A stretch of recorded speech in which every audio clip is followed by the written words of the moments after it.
You're watching CBS News Los Angeles, The Rundown.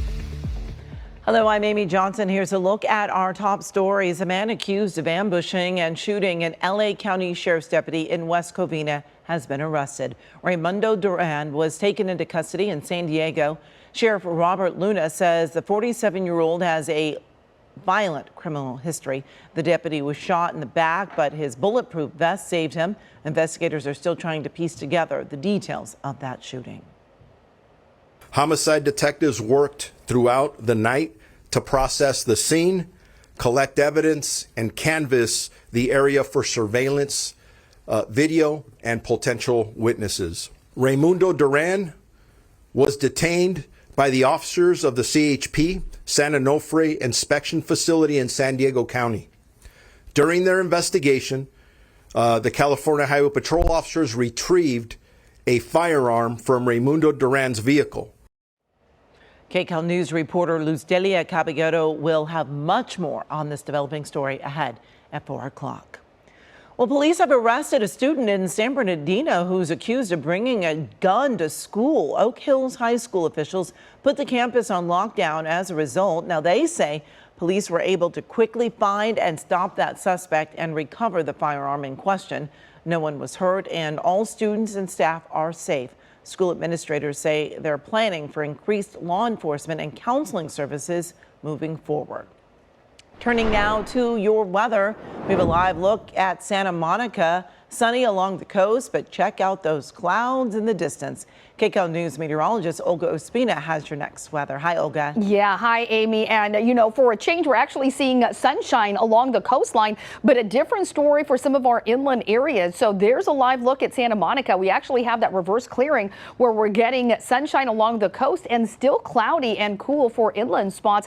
Yesterday, of course, it was a very different story. Currently 65 degrees in Santa Monica, and you can see that cloud cover kind of pushing away from the coastline, but inland spots still with those gray skies, not really allowing for a whole lot of warming. So we're feeling pretty similar temperatures along the coastline and for inland spots. We have 64 at LAX, low 60s in Malibu, low 60s also in places like Claremont into Pasadena. So a lot of us not getting out of the 60s this afternoon. And of course, those inland spots where we're still seeing that cloud cover, that's where we're seeing the biggest drop in temperatures. Look at the Antelope Valley, 17 degrees cooler in Lancaster. We're down 14 in Palmdale and in the double digits for parts of the Inland Empire too. Temperatures this afternoon, again, mostly 60s for all of us. Low 60s along the coast, 66 for LAOC Metro, 67 for the valleys, 69 in the Inland Empire. High desert, you are at 71 and 57 across our mountain communities. Taking a look at our futurecast, that marine layer, it is going to be sticking around still as we head into tomorrow morning.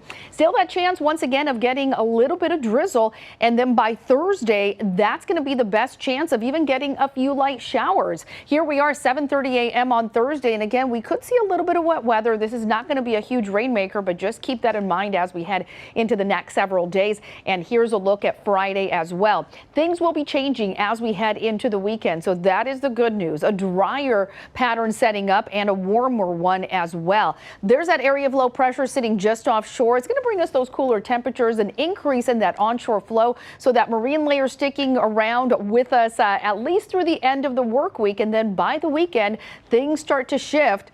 And we're looking at drier conditions as well as warmer temperatures. We're back in the 70s and even in the 80s for some areas. Next 7 days for LAOC Metro, 66 tomorrow, turning into 70s by the weekend and even warmer by Monday. As we take a look at the valleys, you will be close to 80 degrees by Sunday and into the 80s as we head into early next week. For the Inland Empire, you too will be back into the 80s Sunday into Monday, already back into the 70s by Saturday. So just in time for the weekend, those warmer temperatures and the drier conditions too. Amy. All right, Olga, thank you.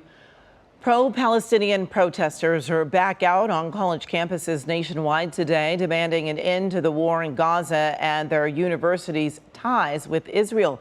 But as Kcal News reporter Natalie Brand shows us, some lawmakers say the demonstrations have gone too far.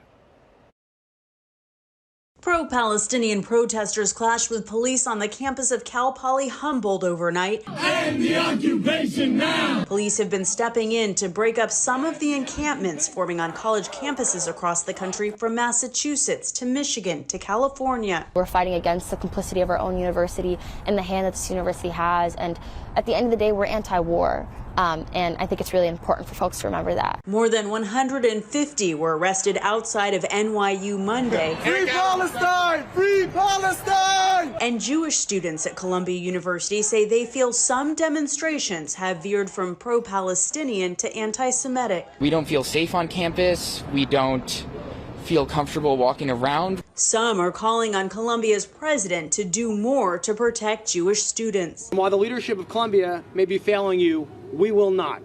We will do everything in our power to keep you safe. Lawmakers on Capitol Hill have also raised concern about anti-Semitism on campuses. The inability of college presidents and leaders in various states and communities to get a handle on it is frustrating. It seems cowardly, if not actually somewhat supported. It comes as Congress is poised to send billions of dollars in military aid to Israel. The time has come to finish the job, to help our friends abroad once and for all. Israel did not and does not have the right to go to war against the entire Palestinian people, which is exactly what it is doing. The foreign aid package also includes billions in humanitarian assistance for Gaza. Natalie Brandt, Kcal News. This has been CBS News Los Angeles, The Rundown. Thanks so much for joining us. We'll be back live at 3 right here on CBS News Los Angeles.